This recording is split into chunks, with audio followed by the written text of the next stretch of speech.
श्रीमद्रामचन्द्राय नमः। श्रीरामवदाय नमः। श्री सीतारामाय नमः। कल के विषय में महाराजा ने दशरथ जी ने गुरु जी को पत्रिका दी और दूतों को बुला के उनके मुख से सारी कथा को सुनवाया। पुत्रों के मुंह में जो कथा तीसरा आदमी बयान करता है उस कथा की कीमत ज्यादा होती है, और पिता खुद अपने पुत्रों के गुणों को करता है तो उसमें थोड़ी सी वैल्यू कमती रहती है। इसलिए कथा सुनाई गुरु ही सब, गुरु जी को सुनाई और सादर दूत बुलाए। इसके आगे का प्रसंग में राजा के चित्त में जो हर्ष हुआ है उसकी अभिव्यक्ति की कथा आगे चलती है और बारात की तैयारियां कैसे होती हैं।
व्यवहारिक जीवन में जो कुछ भी होता है उसी की कल्पना से ये प्रसंग आगे चल रहा है।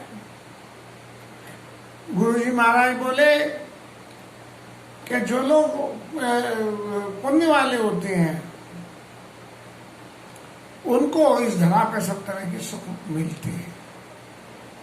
और कैसे मिलते हैं इसका एक उदाहरण दिया गया कि सारी नदियां समुद्र में जल ले जाती हैं, समुद्र को कभी ये कामना नहीं रहती।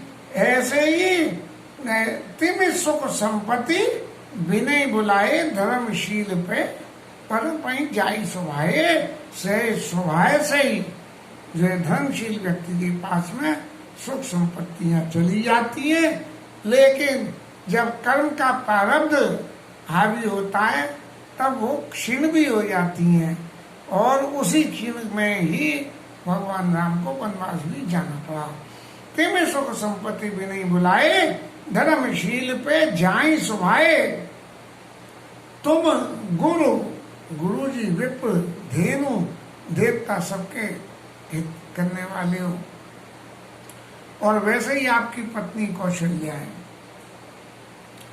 हमारे समाज की मान्यता में, नए समाज में तो कोई भी ये कह सकता है कि कौशल्या का ही नाम लिया गया, बाकी को छेड़ दिया गया। बाकी लोगों को कुछ नहीं कहागा। लेकिन सामाजिक स्थिति में आज भी कुछ एक बातों को छोड़ के जो घर का बड़ा सदस्य होता है उसका नाम आगे चलता है। और हमारे सारे धार्मिक संस्कारों सब में उनमें भी इसलिए तस् पुनीत कौशल्या देवी, अकेली कौशल्या जी का नाम लिया गया। सुगति तुम समान जगमाई, है न कतऊ न होने उनाई। तुम्हारे समान में सुगत पुण्य वाला कोई नहीं है, न अब तक है और न हुआ और न होगा। अब ये बात गुरुजी कह रहे हैं, बहुत अच्छी बात है, लेकिन सुकृतों की कोई सीमा नहीं होती और पापों की भी कोई सीमा नहीं होती है। सुकृत जितना कर लो उतना थोड़ा है, और जितना सुकृत अच्छा कर लो उसके बावजूद भी कर्म प्रारब्ध भोगना ही पड़ता है। इसलिए यदि आप सुकृत कर रहे हो तो पाप करो कोई मत करो। राजा प्रताप भानु की कथा में ये प्रसंग आता है कि उसने इतने एक बार सहस्त्र किए सहित अनुराग के जितने राजा के धर्म बखाने थे शास्त्रों में, उसको एक एक हजार गुना करके उसने करा।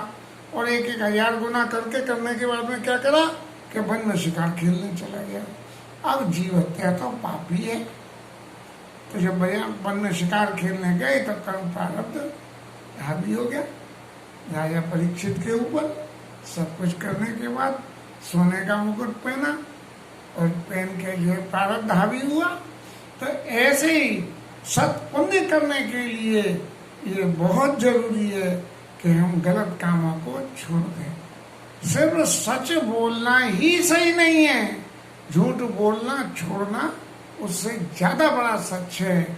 आप सच को अपनाओ ना अपनाओ, लेकिन झूठ बोलना सोच दोगे, छोड़ दोगे तो सारा जो कुछ बोलोगे वो सत्य होगा।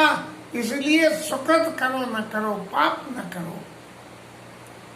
तुम थे अधिक पुण्य बढ़ा के, राजन राम सरित सुत जाके। और तुमसे बड़ा पुण्यात्मा और कौन हो सकता है कि राम जैसे आपके पुत्र। वीर विनीत, वीरो विनीत और धर्मव्रत, धर्म के व्रत को धारण करना। और गुण सागर नागर, गुण सागर बालक बढ़चारी। और चारों पुत्र आपके धीर हैं, वीर हैं और गुणों के समुद्र हैं। चारों ही हैं, जिन्हें एक है, चारों ही हैं। तुम कहो सर्व काले कल्याणा, और सजव बरात बजाई निशाना। तुम्हें तो हमेशा कल्याण ही कल्याण है, इसलिए महाराज तुम्हारा कल्याण होने का ही नहीं है। जब कल्याण होने का ही नहीं है तो बरात की तैयारी करो। ऐसी कथा में जब भगवान राम को युवराज पद के लिए नॉमिनेशन हो के कथा आई है, और दशरथ जी ने जाके गुरु जी से कही है कि मोई अछत या होई न वाहू, अब बहुरी सोच तन रहे कि जाऊ। मेरा शरीर है या चल जाए, लेकिन मेरे रहते हुए राम को युवराज पद का राज्याभिषेक हो जाए। तब गुरु जी ने कही है कि क्या है, और राजा ने कही कि महाराज आप सुदिन शोध सब साज बजाई। सुदिन को शोध के खोज के शोधा और साज बजा के खूब ढोल बजा के सुदिन सोच सब साज बनाई। और देव राम को राज बड़ाई का कुछ भूल हो गई है, तो राम को मैं जो है देव राम को राज बनाई, मैं राम को जो है राज दे दूंगा। तो गुरु जी क्या बोले? अब गुरु जी तो सब कुछ जानते थे। यहाँ कह रहे हैं तुमको सर्व काल काल कल्याण, सजो बरात बजाई निशाना। और वहाँ क्या कह रहे हैं कि महाराज कोई देखने की जरूरत नहीं है। सुदिन सुमंगल तब जब राम हो युवराज, जिस दिन युवराज हो जाएंगे वही दिन शुभ हो जाएगा। क्योंकि क्या गुरु जी को कोई चित्त में निश्चित रूप से ही संदेह रहा होगा कि भाई ये राजा राम यदि राज सिंहासन पर बैठ गए तो राजकाज चलाएंगे, उसके बाद बाकी और चीज़ों को देखेंगे। ऐसे ही हमारे मोदी जी जो है राजकाज चला रहे हैं अपने शासन पर बैठ के, और नीचे जो कुछ हो रहा है उन्हें कुछ पता ही नहीं है हो क्या रहा है नीचे। कह रहे हैं कि सब ईमानदार है, लेकिन ये जनता जानती है कि क्या है क्या नहीं है। खैर जो भी कुछ बात है, मन में आई बात को मैं रोक नहीं पाता हूँ, ये मेरी कमजोरी है। चलो बेग सुनी गुरु वचन, जल्दी चलो। और भले ही नाथ सिर नाई, राजा दशरथ ने उनके चरणों में सिर नवाया। और भूपति गबने भवन तब दूतन बास दिवाई, दूतों को जो है रहने की जो है विश्राम दिला के और घर चले गए। अब घर जाके क्या हुआ, राजा सब रनिबास बुलाई, जनक पत्रिका बात सुना।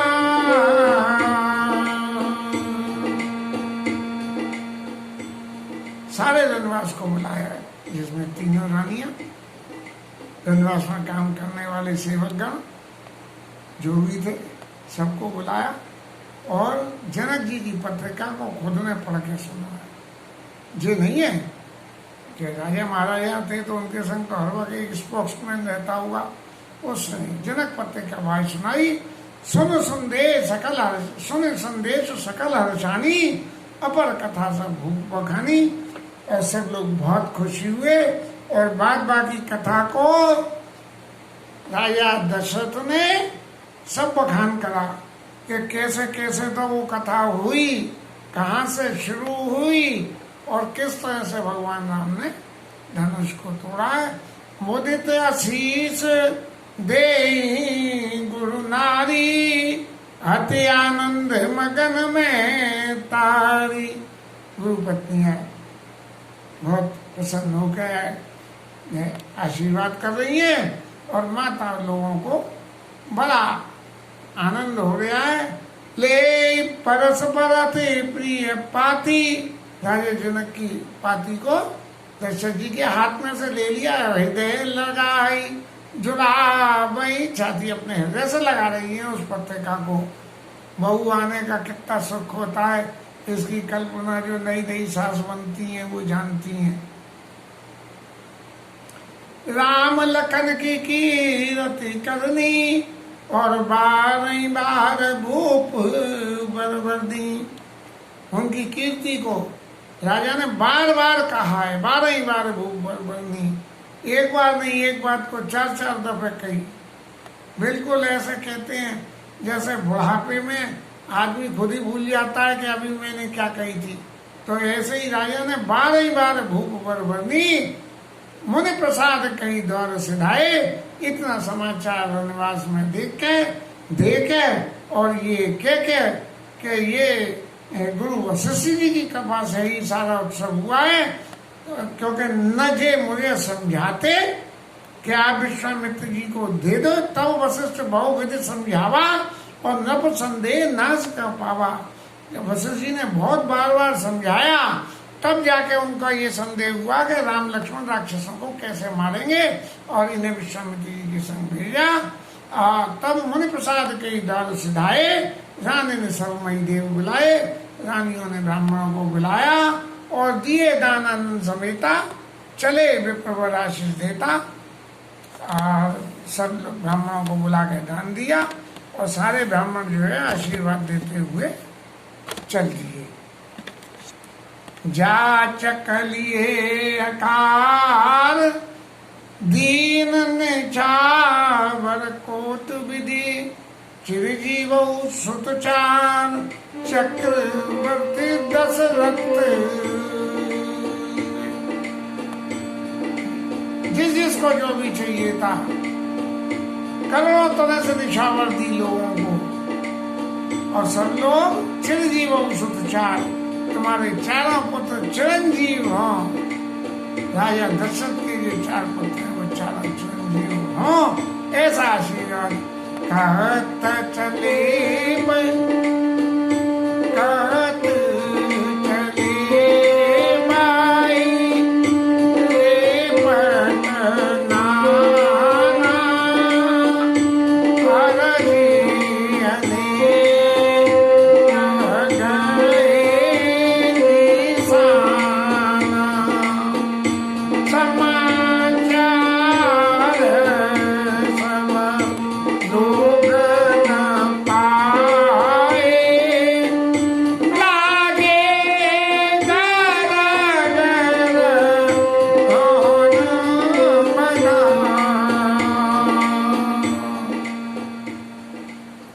सब लोगों को जो वस्त्र मिले उड़ने लगे, हाथों पहन भी लिए और ढोल मंजीरे बजाते हुए सब चल दिए। समाचार सब लोगन पाए, पूरे अयोध्या में खबर फैल गई और घर घर में बधाइयाँ गबने लगी। घर घर में बधाइयाँ लगन आई, हरे हरे।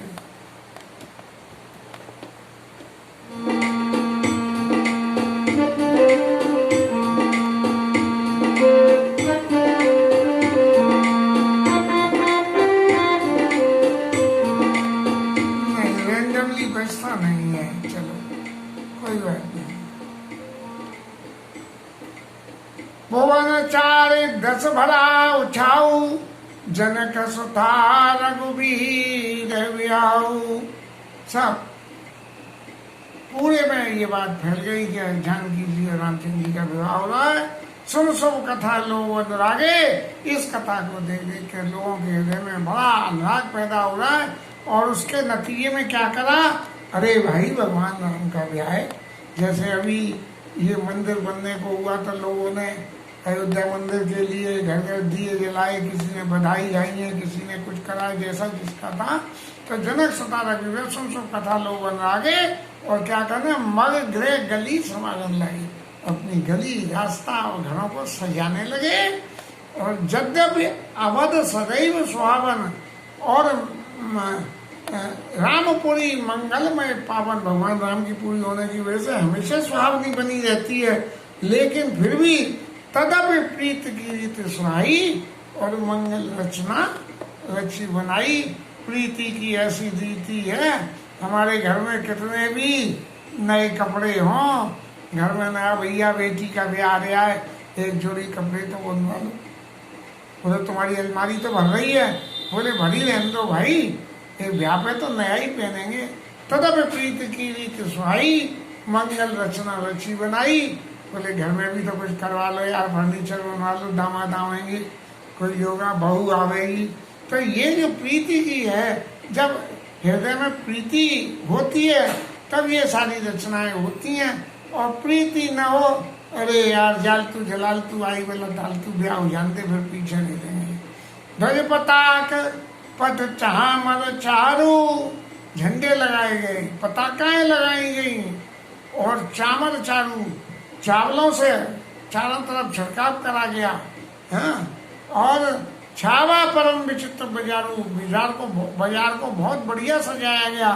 कलश कलर तोरण मन जाला, दरवाजे पर तोरण और सोने के कलश लगाए। हरद दूध दधी छिटमाला, दूध दही और अक्षत चावल और दूब घास मंगल रचना के लिए लगाई जाती है। मंगलमय निज निज भवना, लोगन रचे बनाई।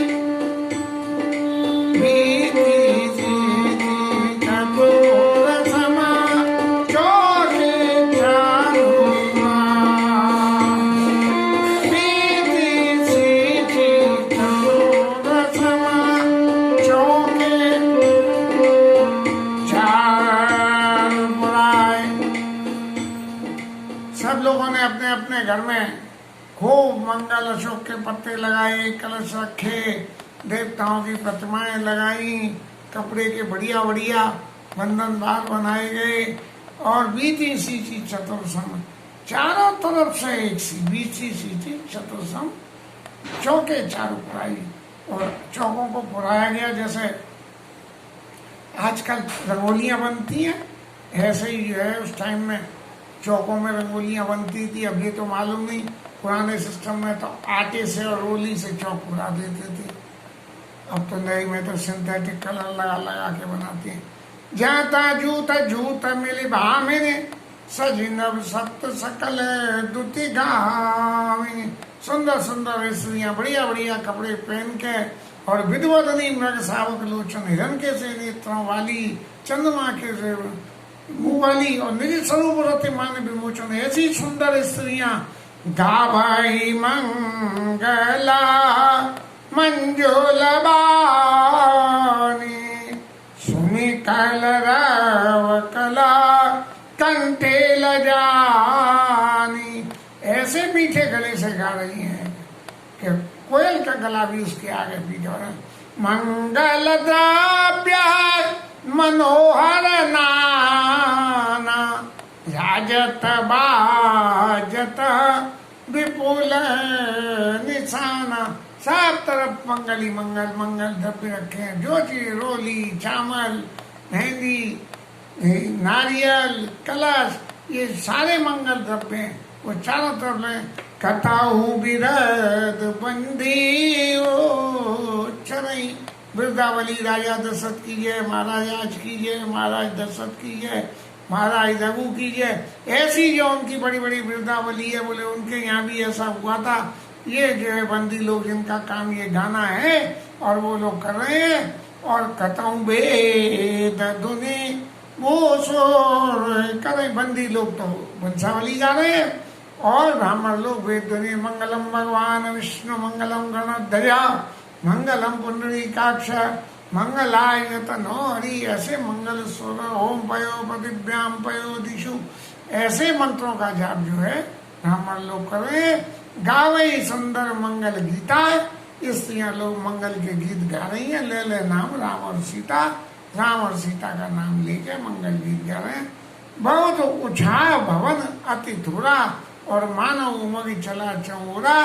ऐसा चारों तरफ उत्साह फैल लिया था कि पूरा घर भी छोटा पड़ गया। और पूरे नगर में ऐसी बात हो रही है तो किसी घरे में जरूरत से ज्यादा चीज भरो तो जो फैल के और बहके जाएगी। ऐसे उत्साह भरा हुआ भवन में से फैल फैल के जा रहा है कि पड़ोस के घर में जा रहा है, उसके घर से फैला हुआ इस घर में आ रहा है। ऐसे आनंद हो गया कि जिसकी कोई सीमा ही नहीं। मानो उमग चला चौरा, चारों तरफ फैलने लगा। शोभा दशरथ भवन के ओ कभी बरने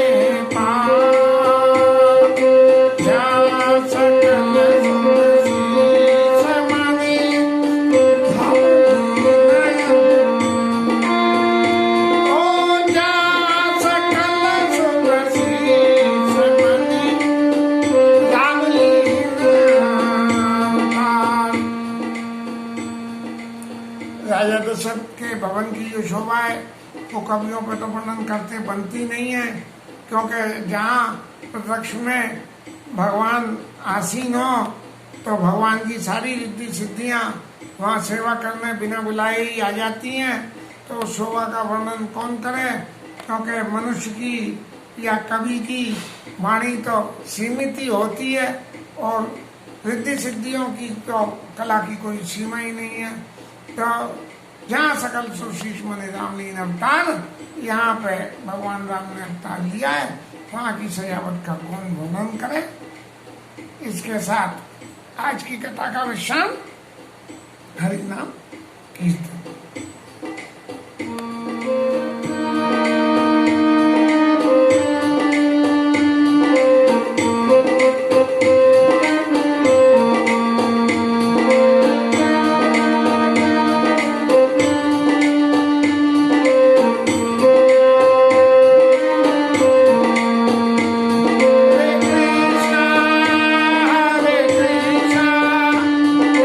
Krishna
उमापति महादेव